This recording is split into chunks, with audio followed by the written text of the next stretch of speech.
ಬಿಸಿ ರಾಗಿ ಮುದ್ದೆ ಇಸ್ಕಿದ ಬೇಳೆ ಸಾರು ತಿಂತಾಯಿದ್ರೆ ಟೇಸ್ಟೇ ಬೇರೆಯಪ್ಪ.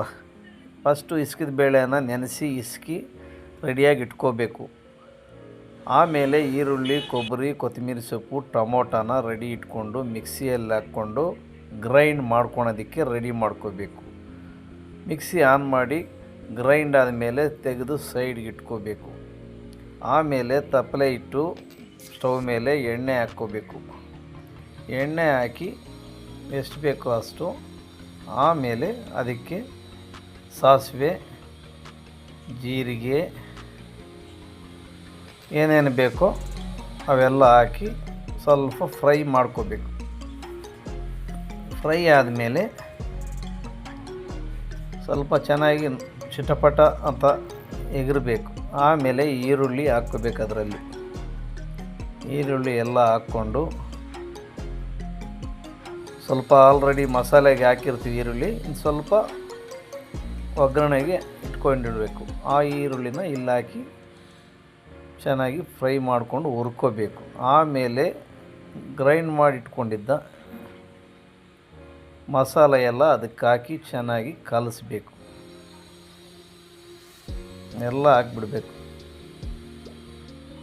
ಈಗ ಚೆನ್ನಾಗಿ ತಿರುಗಿಸ್ತಾ ಉರಿ ಸ್ಲಿಮ್ಮಲ್ಲೇ ಇಟ್ಕೋಬೇಕು. ಹಾಗೆ ಕಲಿಸ್ತಾ ಎಣ್ಣೆ ಬಿಟ್ಕೋಬೇಕು.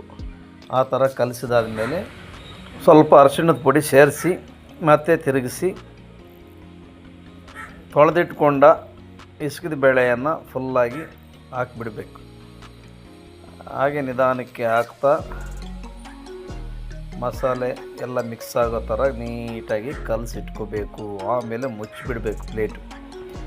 ಮುಚ್ಚಿ ಒಂದು 5 ನಿಮಿಷ ಆದಮೇಲೆ ತೆಗೆದು ಹಸಿ ಸ್ಮೆಲ್ಲೆಲ್ಲ ಹೋಗಬೇಕು. ಹಸಿ ಸ್ಮೆಲ್ ಇತ್ತಂದರೆ ಟೇಸ್ಟ್ ಚೆನ್ನಾಗಿರೋದಿಲ್ಲ. ಹಾಗೆ ನೀಟಾಗಿ ಹಂಗೆ ಕಲಿಸ್ಕೊಂಡು ಎಷ್ಟು ಬೇಕೋ ಕ್ವಾಂಟಿಟಿಗೆ ತಗ್ಗಟ್ಟಿಗೆ ನೀರು ಹಾಕ್ಕೊಂಡು ಚೆನ್ನಾಗಿ ಬೆರೆಸ್ಕೋಬೇಕು.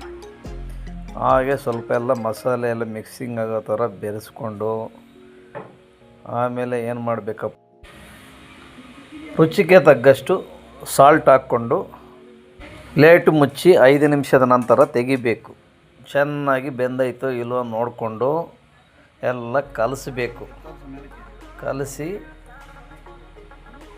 ಆಮೇಲೆ ಇಳಿಸ್ಕೋಬೇಕು. ಇಳಿಸ್ಕೊಂಡು ತಟ್ಟೆ ಒಳಗೆ ಮುದ್ದೆ ಇಟ್ಕೊಂಡು ಸಾರು ಹಾಕ್ಕೊಂಡು ಒಂದು ಕಡೆ ಪ್ರಶಾಂತವಾಗಿ ಕೂತ್ಕೊಂಡು ತಿಂತಾ ಇದ್ದರೆ ಅಬ್ಬಬ್ಬಬ್ಬ ಏನು ರುಚಿ ಅಂತೀರ.